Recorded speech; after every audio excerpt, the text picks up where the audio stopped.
Hey, good morning, good afternoon. How's everybody doing? Just wanted to do a word of the day real quick. Let me plug up my computer so this won't this word won't get left. How y'all doing today? Just coming to y'all with another word of the day. One thing I'm working on for myself is consistency, consistent with getting y'all this word. You see, I cut my hair today so I don't look like a shaggy bum like I did yesterday. We're going to go into Psalms 139, verses 1 through 18. I just want to talk to you for a little bit. We're going to pray this in. Basically, a lot of people don't know their self-worth. And you know why? Because you're not speaking your self-worth into your life every day. That's what I'm doing, and things is been changing and things has been great. You have to speak greatness into your life. You have to get rid of the snakes in your life. Like I said before, once you get rid of the snakes in your garden, then your garden can grow. One thing that's helping me is realizing who's there for me, who's tolerating me, and who's celebrating me. And that goes for fraternity brothers, frat family members, anything like that. Also, once you know your self-worth and your self-confidence, according to the Bible, your confidence go up. And you can have a heaven on earth. It don't have to be a hell on earth. I was just thinking that, like, people let hell be on earth because they think hell be on earth. If you think in Trump, that's what you're going to reap. If you think in poverty, that's what you're going to reap. I got to think prosperity. I don't care who's in office, like I said. I don't care who's in power, because the only one that can give you power and take away power is you. If you give away your power to another man, then you're a coward. That's what I'm saying. I don't care, like I said, I'm not down to people who have a job. But if it's a boss, if it's anybody that's challenging you to not be the better part of yourself, then you don't need that. You are worth more. You're not worth less. Stop thinking less of yourself. Start honoring yourself more. Start cherishing yourself more. I don't know who I'm talking to right now, but that's the real thing, man. People don't understand the power that they have. And through this word, God shows us this power. Because like I said, I'm about to read that we're fearfully and wonderfully made. This is what David was talking to God. And in this Psalm is 139. I'm just taking verse 1 through 18. Search me, O God, know my heart.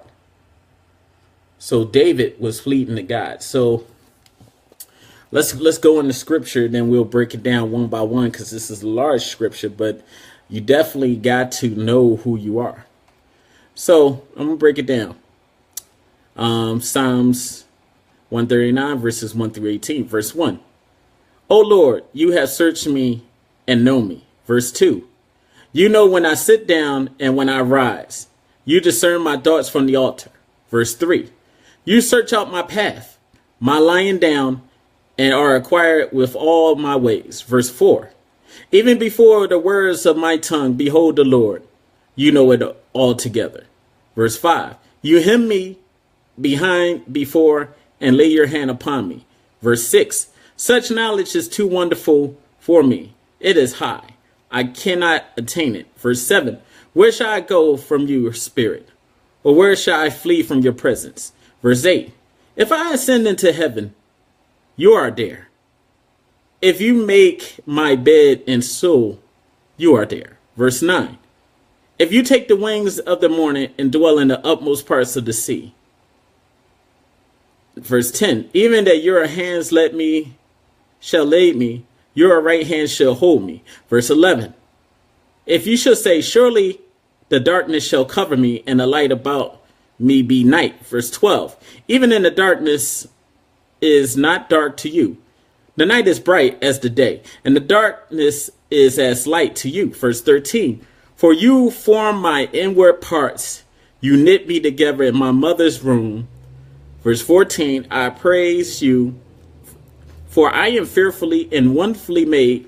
For the wonderful you are your works. Verse 14. I praise you, for I am fearfully and wonderfully made. Wonderful are your works. Verse 14.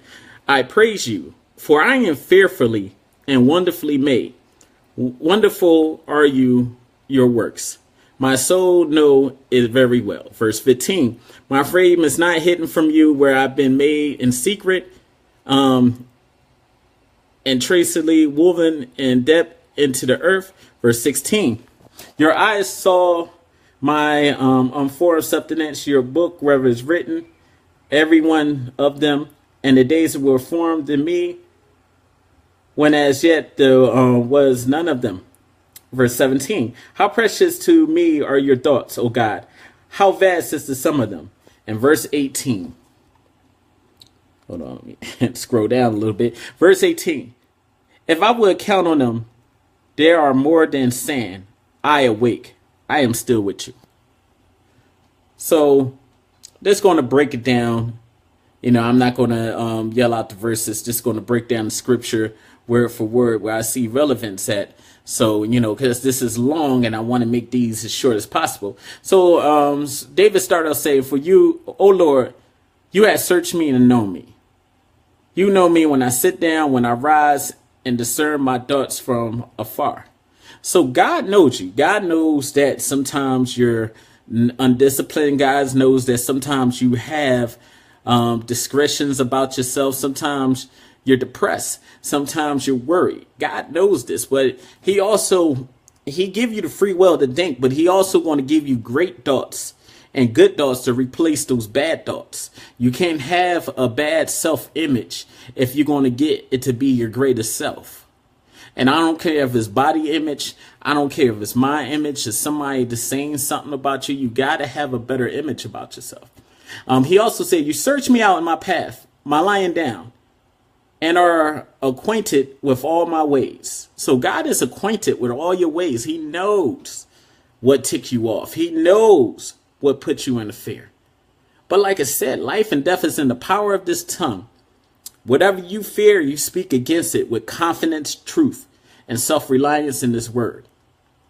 It says, even before a word is on my tongue, behold the Lord, you know it altogether. You hem me in, behind and before, and lay your hand upon me. Such knowledge is too wonderful for me. It is high. I cannot attain it. So he's saying you hem me in, behind and before you laid your hands upon me. So he's saying that you form me, you hem me in. This is God crafting us like clay. That's why he said we're fearfully and wonderfully made. And the reason he say that, and we say into the word and we recite it in the air, because we are. You cannot be confident in your destined purpose in the Lord without doing it.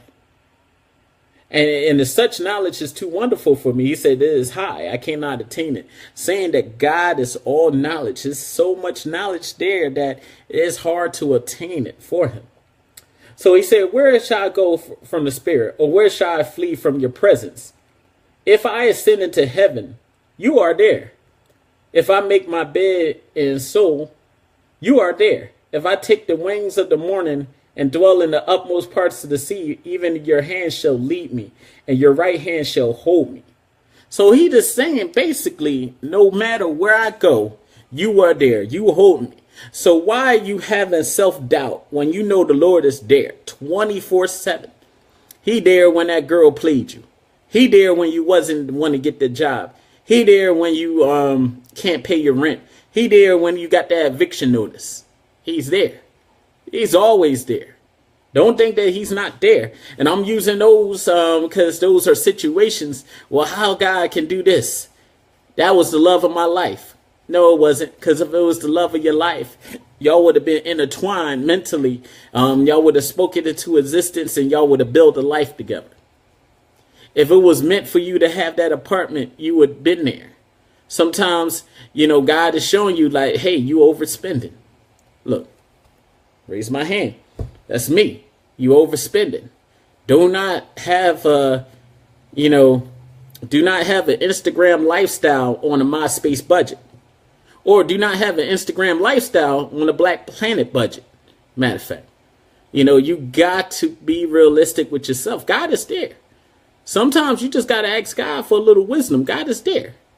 God was there when you signed that lease. God was there when you got with that girl. God was there when you got with that guy that was just out of jail, 6'2", had all these felonies and kids, but you got with them anyway, God was there. And he's going to be there when you be single or whatever. It's going to be there. Going down to verse 12. Even the darkness is not dark to you, and the night brings as the light of day, for the darkness is the light with you. For you formed my inward parts, and you knitted me together in my mother's womb. I praise you, for I am fearfully and wonderfully made. Wonderful are your works. My soul knows it very well. My frame was not hidden from you when I was being made in secret. Intoxically woven in the depths of the earth, your eyes saw the unformed substance, in your book was written, even one of them. The days were formed in me, as yet there were none of them. So he's saying that you craft me. I am fearfully and wonderfully made. Even if you just say, I am fearfully and wonderfully made 10 times a day, you know how that's going to break down curses that other people have said to you and build up your self-esteem. That's how this thing works. Even if you were to say that one phrase, Dave know it. Dave like, look, I'm fearfully and wonderfully made. I don't care if I'm a big guy. I don't care, but God didn't make us to be big either. So we're going to dispel all obesity. We're going to displace all self-confidence. Nobody is ugly, because if you ugly in your eyes, that's how the world going to perceive you. If you beautiful in your eyes, that's how the world's going to perceive you. It's all about your perception. If you feel that people don't like you, it's because you don't like yourself. But God said in verse 14, I praise you, for I am fearfully and wonderfully made. Wonderful are your works. My soul knows it very well. So if your soul knows that you're fearfully and wonderfully made, why have self-doubt? Why can't you be self-confident? Why can't you grasp what reality has given you? Because God said you fearfully and wonderfully made. Don't care what your boss think. Your boss didn't make you. Yeah, your boss gave you an opportunity. That's great. That's great. I'm not knocking anybody who works for anybody else. But let me go to this, man. Don't have doubts in your heart about your ability. You know what I mean? I had, bosses tell me I was stupid. And I'm like, well, I'm about 2 years away from getting my doctor's degree, dude. You just got a bachelor's degree. But that's when I was thinking I was letting what they say determine me. But no, I determine how smart I am because I speak it into existence every day. I don't let the next man down me. I don't let the next man disrespect me. No. And I'll let that guy know, look, it ain't going to be that type of party. He got mad. But hey, listen, that's me. I'm not suggesting that depending on where you are with your walk, you can stand up for yourself or you can take it. But I'm not going to take disrespect. That's just me. That's just my walk. Everybody got it different. Everybody got to humble themselves. But I'm put it like this. You do not have to let no one disrespect you. You don't. Plus, you got to love yourself, because when you love yourself, that's when the respect comes. You got to respect yourself before you respect others. Respect yourself how? Personal hygiene, brushing your teeth daily, making sure your hair look nice, making sure you smell right. It don't matter how big you are. You can smell right. You respect yourself. You carry yourself a certain way. You dress a certain way. You don't have to dress expensive to dress neat. You dress a certain way, people are going to automatically respect you, even the ones that don't like you. And I don't mean to put this about respect, but this is self-confidence we're talking about here. We're not talking about, just self-lack or, you can't please nobody. Also, stop and think about what you're doing. Read the scriptures according to your life and please yourself. Please yourself. That's the only person that you got to look in the mirror, because at the end of the day, who you going home with? You, even if you going home with your wife, you going to have to look at yourself in the mirror every day. Your wife ain't going to be in that mirror. You going to be in that mirror. Okay, was I satisfied with yourself? And I'm not saying that you don't please your wife or make sure your wife is good, but you make sure you good first so you can better perform and better take care of your family. Let me finish this off. So it says, verse 16, your eyes said unformed substance, and your book was written for every one of them.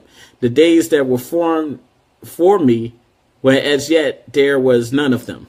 How precious to me are your thoughts, O God. How vast is the sum of them. If I would count them, they are most like the sand. I awake. I am still with you. So there you have it. You're awake. You are fearfully and wonderfully made. You are set apart. Whoever, you gotta think that, I can't think it for you. I can only think it for myself. So how do you want your self-image to be? God said that you're fearfully and wonderfully made. Don't matter what dude down the street says. Don't matter what your boss says. It don't matter what your supervisor, your co-workers. Because at the end of the day, one's, they not paying your bills. They not. Two, that woman that you're trying to impress, maybe not too impressed with you. It happens. Look, you might, and I tell everybody this, look, you can't get hung up on what anybody think about you. You got to get hung up on what you think about yourself. As soon as I started doing that, I started freeing myself from toxic family members, toxic people.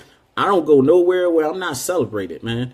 And that's it. If I'm not celebrating too many places, I'm not going. I'm not going to go to barbecues, anything like, if you don't respect me, why should I be in your presence? Or why should you be in my presence? I'm not going to allow you in my presence if you think poorly of me. Why? We could just, I'm not going to look. See you in the next dimension. Y'all didn't listen. I'm out. I don't have to be around someone that doesn't respect me. And that's the thing. What is your self-worth? Do you respect yourself not to be around a person like that?